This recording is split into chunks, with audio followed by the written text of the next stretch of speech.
Hey, what's going on, y'all? I just wanted to make a follow-up video from the Icarus review that I made. I was really rushed. I didn't know it was 15 minutes with it, but anyway, that's besides the point. Um, I really do want to hear some of y'all's concerns for the show, but then I also want you to think about like the show in a whole. Like, I don't know how many of y'all have seen it all the way through, like I have all 10 seasons. Some of y'all probably looked at it from like season 8 to now, which is why y'all love the Clovis aspect of it. But, like, I just want to hear what people's opinions are about the show.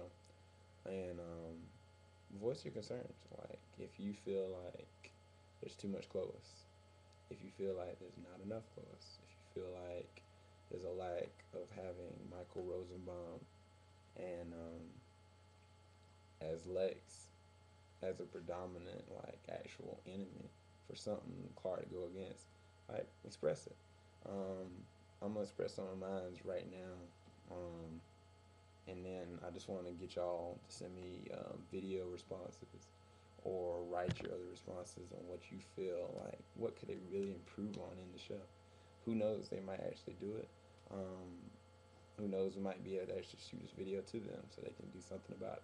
I doubt it, but at the same time, like it's our show. Like we um, we make up this show. Like it embodies like our lives too. And when it starts failing, like we're like, man, dog, what's going on?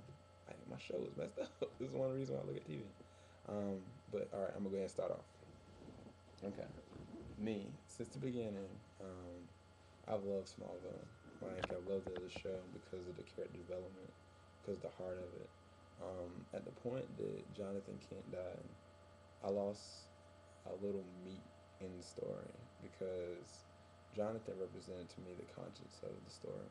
And when they brought him back in season 10, like I almost cried because it was like to have his presence back there, have a conscience that Clark can follow and guide him, as opposed to this like cybernetic AI that's in this like ice fortress that rarely even comes up. Like, I mean, Clark has no distinction on what he should do or who it should be. As soon as Clark's dad came back, he had a drive, he had a purpose, he had a means to holding on. Now, in the like the actual comic books, like Superman, that was a place he'd go to get information, like information from the universe. Like that's not even a factor in Smallville. It never has been. Like I mean, I think they touched that a little bit when it first like season 4 happened, and they got it. And they were like, okay, this is where you better get all information from me. Then you find out like, man, Jarrell's a jerk. And it focused too much on the personality of the actual AI versus what it means, his ancestry, him understanding who and what he is. Like he's not learning enough from this thing at all. So I think they basically not even using the forces like they really could be. Um, Another thing I was thinking about when it comes to Michael Rosenbaum as Lex and Lionel Luthor and just other villains in general. I don't know how they got it, but it's like every time like there's a major villain there, like something happens to him, and it just got to end that one season instead of. I mean, only one I know like his comeback has been like Lex, Lionel, and Brainiac. Everybody else has been like a one cut deal. I mean, they've left the door open for other stuff, but it's like some of these characters are like serious. Like, I mean, with Doomsday, like Davis Bloom, he separates, and then Doomsday, the real Doomsday, is formed. Like that was a good storyline, and then he's just set like underground. He's just there, and Clark knows he's there. He's not dead. You couldn't kill him. Like, okay, really? And then Bizarro. Like, I mean, they could bring Bizarro back all the time, and they could have made him makeshift continuously. Like, there's just a lot of stuff that they, I guess, for time wise and money wise, there's certain things they couldn't do. But I don't know, man. Like, if this was your last season, go all out. Like, bring out all the stops. Like, bring more action into it. But one thing I do love about the show is just I don't know the whole journey aspect of it. Like Clark, in and of himself, he knows. Well, at first he was just hesitant about doing what he's supposed to do, the destiny he's supposed to have. Um, could he love? Could he be able to be whole with the destiny he has? For years, he didn't think it was possible. Now I get to now, like he feels he can fully be himself and love. Like that's just so awesome. Just from the character development from point A to point B, like there's been so much that's been like changed over season, and like it's a good change. Um, Another good thing that I see is just the way like they can bring a character in and it'll draw you in. Like I mean, Tessa's character, like after Mother Earth didn't come back, everybody was like, okay, what they gonna do? And then they were talking about, okay, Tess Mercer. Like, okay, Mercy. Like, what kind of character is that? Like, why would they bring her in? Like, she was just the right hand man too. Like, so stupid. They built her character in such a way that, like, now people are like, man, I couldn't imagine her not being there. Something happened to her. Like, man, it's messed up.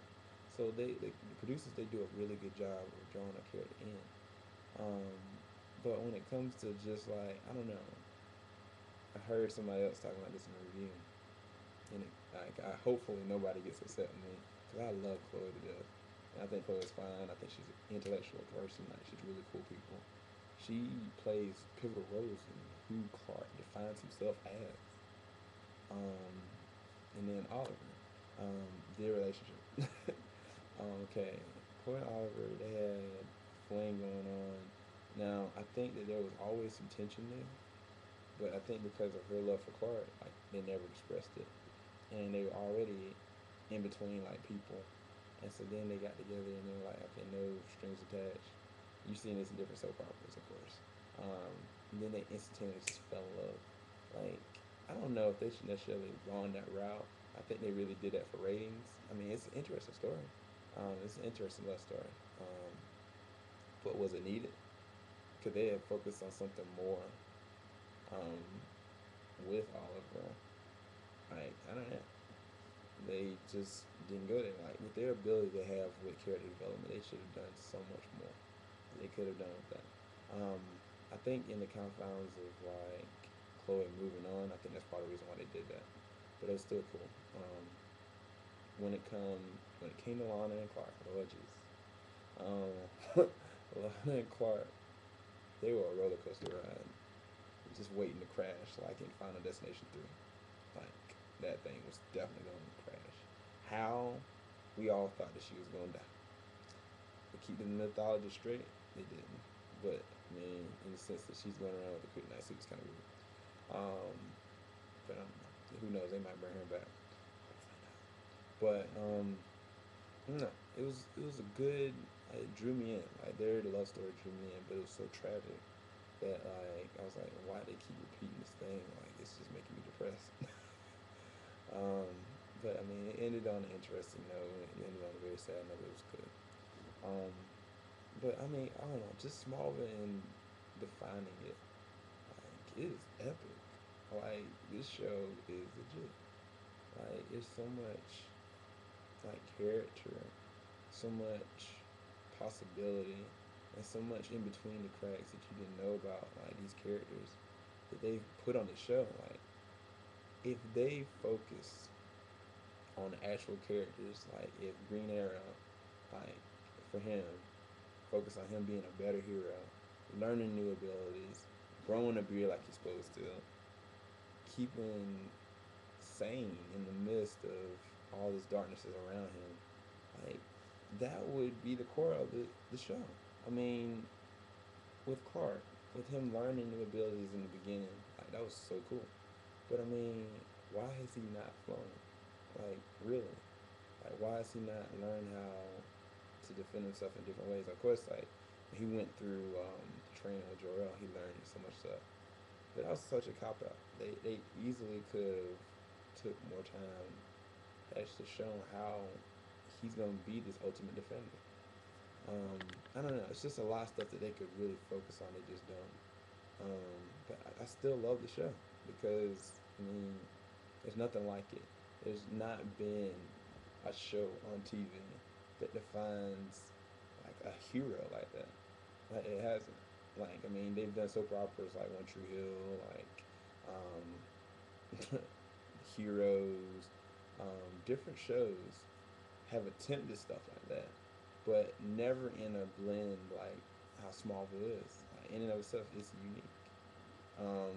But you can't with Smallville make it so it's about the love story, because it's not. It's about the journey to being a hero.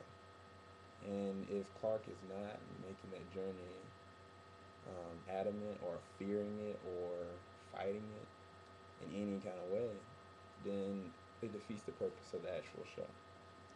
Um, I don't know. Like, I think that they can really get back to that if something tragic does happen. But it's like, why even get to that point of having something tragic like that will happen? Why not just get him there? And then, okay, he loves this girl. Like, why not just leave the mystery there? Like, on the end, like, they could have easily saved the very end for him to propose to her, and he's already Superman. Like, it could have made it two-part episode. He's Superman. He's got stuff solidified. Proposes. That would have been fun. I wouldn't have cared. Because I actually like their relationship. I like the fact that she challenges him, makes him like know that, okay, even though you're alien, even though you're weird, even though you lie to people on a consistent basis, you are a great person. You are a great man. You have abilities in your heart that's even greater than the abilities outside of you. So I mean, I love Lois in that sense. It's just I'm being pushed too much with it. But yeah, that was just some of my concerns. I just want y'all, I challenge y'all to make a video or write a response and vocalize some positive things and some negative things.